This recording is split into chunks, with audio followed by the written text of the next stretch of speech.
And we are officially live. I want to thank everybody to welcome them to the 105th or 5th video roundtable we do here on the From Dust Till Con network. We have one guest tonight, hopefully two. So we're waiting on one, another one. So it may be a short show, maybe a long show. We don't even know. That's the best part about this show is we don't care. We don't know what's going on. It's great. So introduce yourself, please, guest. I'm Christina Lakey, horror fanatic. Yep, Christina is also, besides being a horror fanatic, she is also, what is your other hobby? I'm a burlesque dancer. I direct the Fisher Bodies Burlesque, and we'll be performing at Days of the Dead Indy at the VIP party. Yes, you will. We are going to be talking a little bit about that. And why is this not playing? Okay, there it goes. Sorry. I'm trying to get it so the people on Mixlr can still hear it. There we go. Now we're live. They're live, too. So, yeah. Christina is going to be doing a burlesque show at Days of the Dead VIP party. It is going to be horror themed. Go figure. Go figure. You just can't beat that. Besides doing that, she is also a sign language interpreter. She just got done doing a gig at, where at again? Motor City Comic Con. Yep, Motor City Comic Con. And we were actually before, when we were sitting in the green room, basically sitting here. Yeah, the green room. Well, you are sitting in a green room, actually. I am. Yeah, so we were just discussing about, I was saying how I couldn't do it because I would be just too distracted, especially if it was something that I wanted to listen to. And she said she has a problem with that, too. My problem definitely would be that while I was talking and, telling everybody, I would start thinking of my own stuff, be like, I need to wash my car. And then people would end up learning bad things about me that they probably don't want to know. Or maybe do. I don't know. You don't know them. You don't know their lives. Well, maybe some people, I guess, would live their lives vicariously through me. From what I understand, people, I guess, are kind of jealous of my life because I'm just so fucking awesome. You're the. Why wouldn't they be? Exactly. Hi. Nothing like being a over 40 fat guy with no hair. That's a life. No. No, I wouldn't change a thing. I love my life. I've got probably one of the best lives I never thought I would have. I got a loving wife who's waiting for me. 4 great children, a couple grandkids now. I didn't know that. Wow, that's more than I knew about you. That's cool. I am an old weirdo. I have right now. As of this morning, I did have 9 cats. Now I'm down to 4. Did you kill them? No, I barbecued them. No. That's killing. That's killing. Well, it depends on how you look at it. Maybe it was a mercy kill. No, actually, they were 5 kittens that were dumped on my. I found them underneath my house. Mom ditched them, and so we rehomed them. But the funny thing is, we are already taking care of 2 other ones that we're still taking care of. They're sleeping. We just got fed, so they're like this big and tiny and little. So. They're so cute. Yeah, they are. They are very cute. And me being the animal lover I am, I just could not see anything happen to them. So. That's nice. That's great. Yeah, I just really don't want any more animals. So it's like the funny thing is, me and the wife have been like, no, we're not getting any more animals, and they just keep kind of showing up. I have an uncle who has like 17 cats, but he lives out in the country, so that's different. They don't live in his house, do they? No, well, they come in and out, kind of sometimes. Yeah. But majority outside. I would think. When it's real cold, he will let them come in, and so that's all cool. So, all right. One of the things I wanted to talk to you tonight about, Christina, is your burlesque show. I know a lot of people are looking forward to it, myself included, hence why I pushed it through. Thank you for that. Hey, not a problem. Don't think I didn't do it for my own personal gain. Oh, I knew what this was. Yeah, I knew what this was. Well, yeah, at least I don't lie about it, though. That's the best part. Honest, I'm completely honest. So yeah, I'm an honest old dirty man. Go figure. One thing I was curious on, and I'm sure a lot of our viewers, listeners, and whatnot, is how did you get started in burlesque, and what made you want to get into it versus, obviously it's, a totally different realm from being a dancer. We'll use that term lightly. What you do is obviously more artful and classy, definitely. But what made you want to get into it in the first place?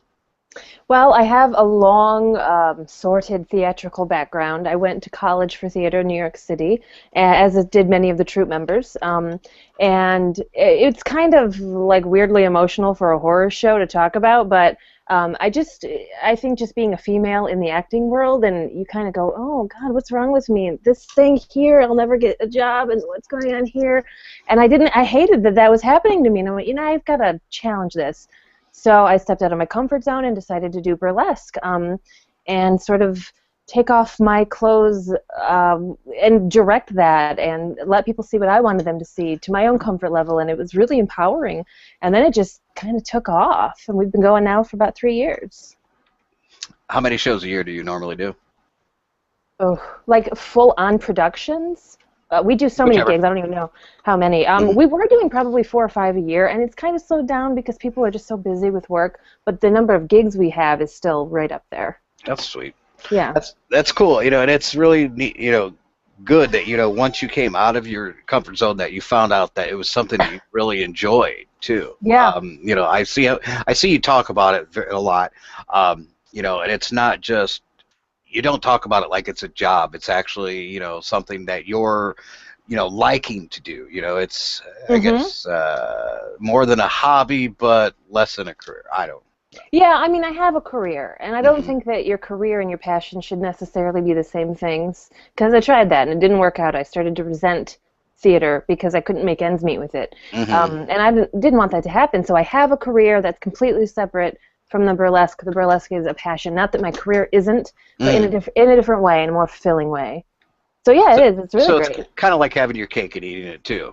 Yeah, whatever that means. I'm not sure I've ever known what that means. It's just like that default phrase you could say. Yeah. And I know what you mean by that. If you have cake, you're gonna eat it. If I have cake, I'm gonna eat it. Obviously. You better let me eat it. I'm a fat guy. I like cake. Cake is a lie. That's one thing I gotta admire about the burlesque dancers versus dancers. We'll just use that term again. You're doing it as an art, and for a while I actually, for those that don't know, a lot of people do, I used to actually run a strip club up in South Bend, so I do have a background with dancers. Yeah. I'm learning so much about you. Trust me, I could probably talk your ear off for hours. Most people go, these stories you tell, they have to be true because nobody can make this shit up. I get It's that. about right. I know there's a couple people listening right now that are shaking their head going, because they've heard me talk about them. There were very few girls there that actually enjoyed what they were doing. Most of them were doing it, for various reasons. That it's just exactly what you're thinking, the reasons they were doing them. Besides, paying bills, they wanted it for the lifestyle, whatnot. But there were a couple dancers there, and they really, A, they put on a better show. B, they made more money. And C, they got more repeat business because they actually enjoyed what they were doing. And they did do more of a burlesque show. They were actual dancers instead of just, bopping to the music and spinning around a pole. Yeah. And those were the girls, like I said, that really just, they made the job worth it. I mean, everybody thinks, working in a strip club, oh, that'd be the greatest job ever. No, it was actually one of the hardest jobs I ever did because, A, I couldn't drink as much as everybody else, and B, bitches are scandalous. Oh, and they fight. It was like being married to 40. It was like being married to 40 women, and it's the same boobs every night after night. It's like, Yeah. And they fight constantly. I don't. Yeah. Oh, yeah. That's horrible. They will cut each other's throat for $1. I've almost seen it happen. That was my $1. I dropped that for the jukebox. My. But that's why I've got to definitely respect what you do, versus. Just doing it for money, I guess is what you could say. So. Oh, yeah. Burlesque dancers often say the difference between us and strippers is that we don't get paid as much. That's pretty much it. And you put on a better show. That's the bad thing. That's the thing. I mean, I guess it depends on what you're into, better show. I'm not into ladies, so I guess I'm going to go. It's not really interesting, but burlesque means, just the word means variety. It doesn't mean naked or taking your clothes off. So I don't always do that in my number. Sometimes they're dance. All my clothes are on. Right. and I don't really like to do pasties even. So I really, when I strip down, it's like bra and underwear, what you would see on the beach or in an ad somewhere, and it's Right. not about that. It's about being true to, the song. And that's what we're going to bring to Days of the Dead. There are some characters that we're paying homage to that they would not go down to pasties. They would not take their clothes off that much. And we would rather honor that than show some extra skin. And I think and hope that the audience will be coming with us on some of that. Although there will be plenty of everything for everybody. Well, yeah, if they don't, there's a strip club somewhere right around the corner, I'm sure. So, they'll get what they want. Yeah, one way or another. Yeah. Well, that's good, and I really think that was, that's one of the other reasons I wanted to bring the show to, bring you guys into the show for the variety of it. We're going to have, definitely a lot of different things going on at Days of the Dead, not just your usual, after parties and whatnot. We've got Scott DJing, the other Majeski's actually going to be playing in his band, Iron Diamond. He showed up for a second, then kind of left, so I don't know where he went. He may have clicked it on his phone or something, but we'll figure that out later. His band's going to be playing Iron Diamond. They do an 80s metal tribute show, which I am dying to see. That's great. Oh, yeah. It's going to be awesome. And I've heard his show is really good. I have not caught it yet, and I know his passion for 80s metal just makes it work. So so does all of us have a passion for 80s metal, right? Well, that's why I don't have hair now, because of the fucking Aquanet. I had big hair. I thought it maybe was from thrashing, and it just all... Yeah, that's it. No, it was the Aquanet. I had big hair, and it just, that shit kills you. Aquanet, and the ozone. Yeah, Aquanet, the pink and white can, extra super hold. I use that still to this day. It works. Well, the bad thing was my daughter brought some home a few months ago, and she was staying with me, and she sprayed it. I'm like, oh, flashback! It's instantly, and I'm like, I'm starting to hide my lighters because that shit was so flammable, Yeah, it is. It is. It's like blowtorch and goes with the Watchmen. Yep. So, gotta be careful. Yeah. Okay, so that's the burlesque show. The other thing I wanted to talk to you about is your sign language, your interpreting that you do. Now, you do a lot of panels, and we were just talking again in the green room beforehand. You did the Comic-Con, and when you got into sign language, was it for doing that, or what got you into wanting to do that, and then what brought you to doing panels and everything for it? That's kind of a funny story. I was dating my husband at the time, and he was taking classes, and I just really wanted to impress him. And I was like, well, I'll learn the alphabet, and then I'll be cool. And I did that, and he was like, you don't need to do this. And I was like, no, but now I want to. And then I kept going, and I was like, man, I really love this. It's surprising to me how much interpreting is like acting. And that's why I love it so much, because I have to be somebody else when I talk. I'm never me. I'm just a conduit at all times. So I'm either the deaf person or the hearing person. That's really cool to me. And so that's my job, and that's great, and I love it. But I like to do panels because, well, one, cons never have interpreters, and I think that that's not fair. If you're going to charge a ticket price to a deaf person, you need to give them the same access. So I started offering I'll just do it for free. Just let me in. I'll just do it because I think they deserve it. And the best interpreters are those who know a lot about the subject that they're interpreting. Well, I know a lot about horror, so I'm your gal. Right. So, I kind of just thought this is something that needs to happen because I would see deaf people at conventions, and they would be like, bummer, I can't go see this. I can't go to this panel because it's not interpreted. I can't do it. Right. I'm like, oh, that's crap. Yeah, unless they could sit up close, and if they're a lip reader. But even then, I'm sure there's a lot that you miss. When you get like two people trying to talk at once. They miss like 60% or more of the information if they can lip read. So that's not accommodating. So that was that, and it's been great. Honestly, this weekend was the first I've done a panel like that. Like all those panels at a con, because up until now, everyone's been like, I don't think we need an interpreter. So it's nice. I think we're breaking some boundaries. Well, that's good. I definitely think it's something that's needed. We have a few deaf people that come to, I know, Days of the Dead, and sure. One question I've always thought of on that is how much information that is being said gets relayed out through you, as in percentage-wise. Is it 100% of what they're saying, 90, 70, or? Well, I guess it depends on the number of people speaking and the number of interpreters. Mm-hmm. If it's just one person, it's going to be 100%. I may drop some things because they're not important, or interpreters drop parts of sentences. It's not the whole sentence, it's the meaning of the sentence that's important. So I'm going to relay the meaning of everything that I hear, every single thing that I hear. Because like when I see on TV, you know, they'll show you know, somebody using sign language, and then they got the subtitles for those people who can actually hear. Yeah. You know, so we know what is being said. Yeah. And you know, it seems like they're not saying a lot with their hands, but on the Right. screen they show a big long sentence, like he was running through the forest, and you know, You're right. you know, that's the one thing I guess that kind It's of. because there are far fewer signs. There are so many more English words than there are signs, and people who speak English like to use really flowery language, but in sign language it's direct. So if you use some big, like, colloquial metaphor, my job is to say, well, what does that actually mean? Well, that means this, and then I just give it in 3 or 4 signs. That's my job. That's the hard part of interpreting, because ASL doesn't have all those words that we have. So you have to think that fast? Oh yeah, that's what going to college is for when you're going to be an interpreter. Yeah, it's a lot. That blows me away that you have to think that fast. I mean, I think very fast, you know, just because, you know, my brain thinks, but I could never imagine thinking, you know, okay, I've got to interpret it to this, to this, to this, you know. Wow, that blows me away, literally. I have the utmost, cool. even more respect for you now and what you do. Thank you. So Thank you. There's a little golf clap for you. Oh, well, thank you.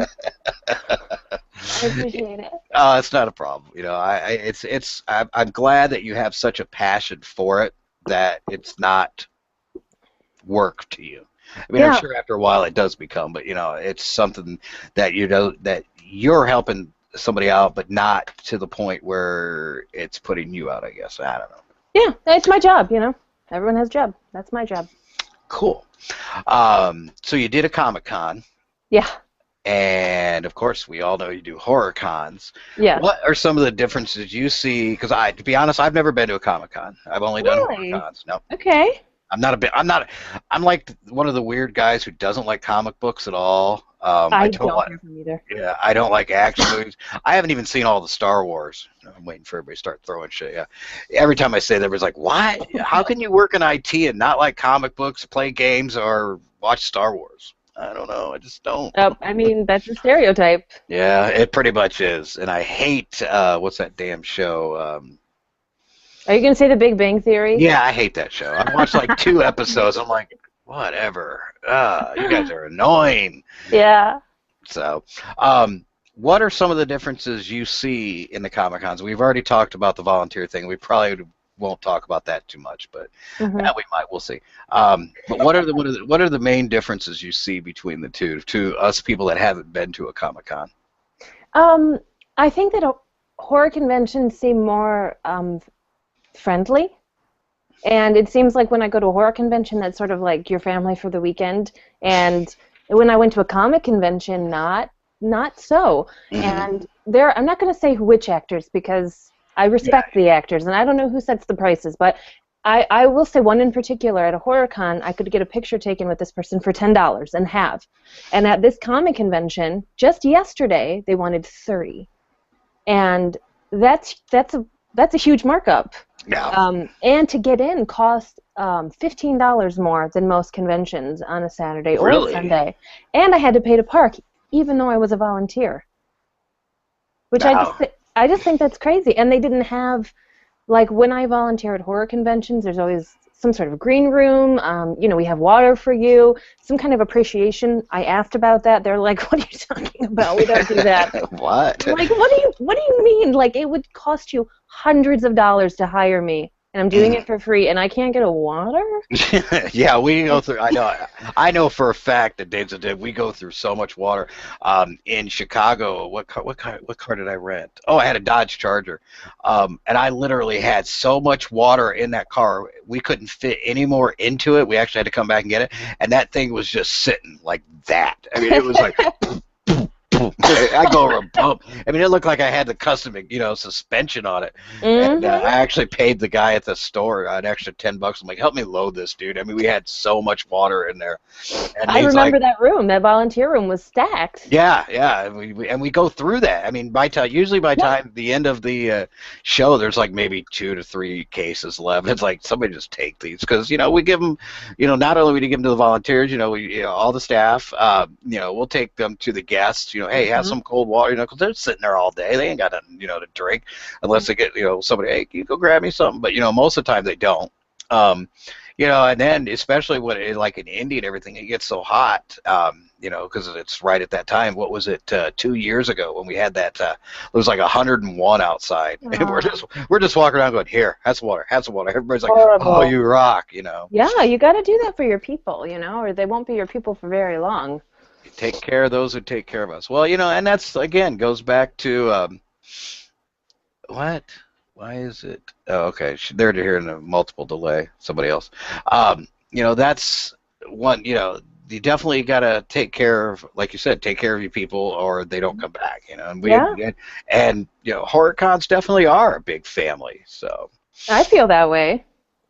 Definitely. I feel very welcome and appreciated there. So Oh, you definitely are. So. I'm not saying that's every Comic-Con either. I mean, I don't Mhm. go to a lot of Comic-Cons, but this has been my experience past couple of years.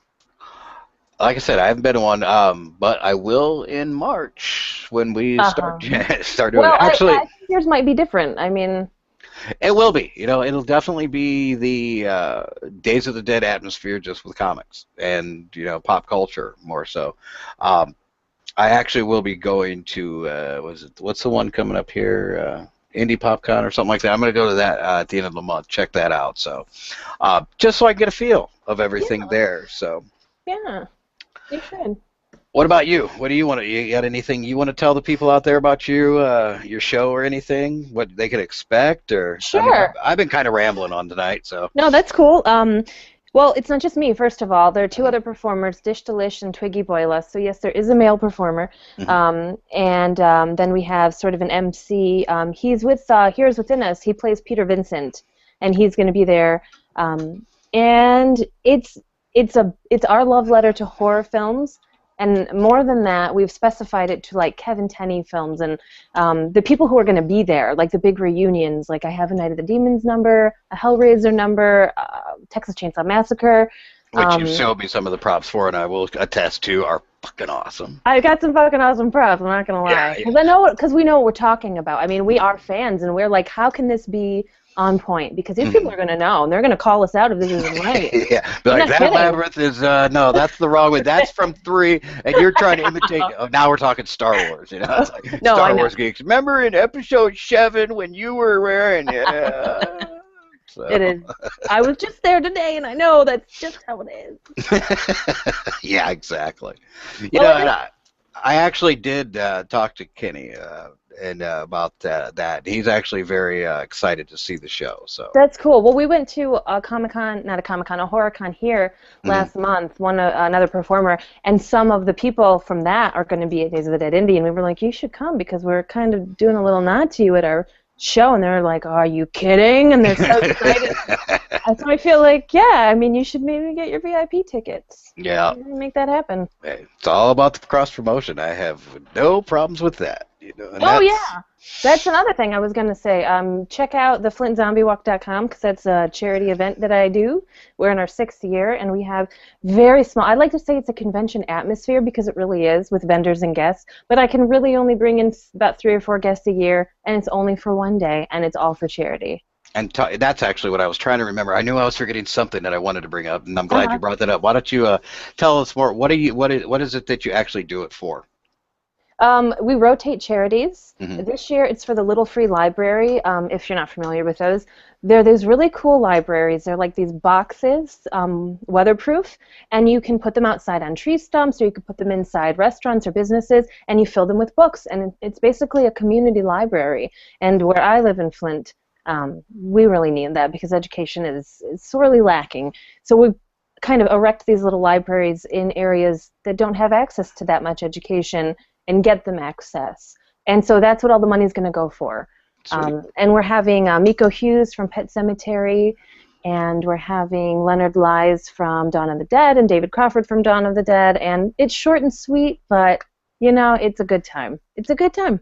Well, and it's not just for, you're not doing it just for the horror aspect. You're actually doing it. There's a good reason behind it, and that's definitely, one thing that's very, very good. That's why Days of the Dead, for those that don't know, donated 5 weekend passes to their show.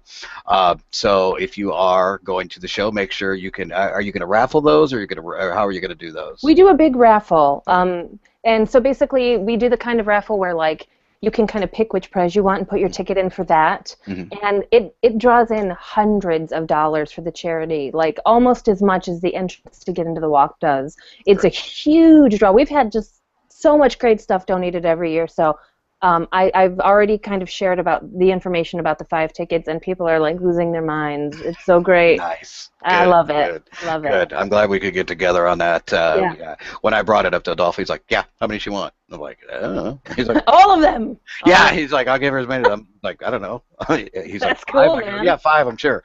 That's way cool. I'm like, "I don't know. I just figured I'd kind of play the devil's advocate and be in between. I thought it'd be a good idea. We promote, you promote. Cross promote. Not a problem with that. So. Oh yeah, and you guys should be up on our website. My IT guy said by Sunday, so I'll have to check that out. Yeah. What is the website? FlintZombieWalk.com. Let's look here. Flint Zombie. If not, then sorry, Joey. I didn't put you on. Yeah. Hey, dude, what's up with that? He's really good. He's very good. He donates his time to do this for me. Okay, then I can't be too much of a dick about it. Yeah. Let's see here. No, it's not up yet, but that's okay. Whatever. Whatever. It's fine. I'm sure it will be very shortly. I know. I take it back. Well, there is. You've got the Facebook thing, so I'll have to make sure. I don't even have that on my like list, but I do now. So make sure go to FlintZombieWalk.com. Yeah. They got a picture right here. I'm looking at Miko Hughes. In fact, I could do this fancy thing. Watch this. Boom. Start screen share. Look at there. Oh, fancy. Wait, I gotta make it so. There we go. So yeah, you can see the website here. Ain't that neat? I can do all kinds of cool tricks. That's so cool. Yeah. So there you go. And hey, I think I know her. You might. I may have seen her a couple times. But yeah, you can see Miko Hughes is going to be there, and lots of other fun stuff. So now let's figure out how to turn that back off. Hey there, look at there. I'm getting pretty good at this. It's only my 6th, 5th show, something like that. So. You know what's up. Yeah, That's the best part about it. It's really relaxed. So, it's about 10:30. Christina, unfortunately, is going to have to leave us now because she was busy all weekend working her butt off and doing all the fun stuff that interpreters get to do. And still hanging out with everybody, and she is completely exhausted. I do want to thank her for sticking with us. I asked her before she got her weekend started, and I think by the end of the weekend she's probably going, "Oh my God!" I put on some red lipstick for you, so it's cool. And we appreciate it. No definitely. problem. No problem. Let's see, 4 viewers we have now, but like I said, we get a lot of hits throughout the week. So I will share it. Yeah, it's good. So yeah, make sure and go to FlintZombieWalk.com and make sure and show up, obviously, at the, if you want to see this burlesque show, I definitely recommend getting a VIP pass to see it because it's going to be something special for sure. Mm-hmm. And that's basically probably about going to be the end of the show. Looks like Scott's going to be running late, which is not a big deal. We'll just go ahead and make it a short show this week, which actually ends out because my last week's show went for an hour and a half. So, yeah. Perfect. So it's all good. So we will see everybody throughout the week. Make sure to turn in Monday night. We have Set the Dial's going to be on again. We also have Carrie with her Doom Metal show. We're All Doomed, which is, by far the most popular. Did you know that the most popular show on our network is a chick playing metal? Heck, that does not surprise me. Carrie's a cool chick. She's a cool chick. She rocks. So yeah. So we will still go ahead and sign off tonight. And like I said, it's a short show, and we will see everybody this week and go from there. So bye, everybody. Bye.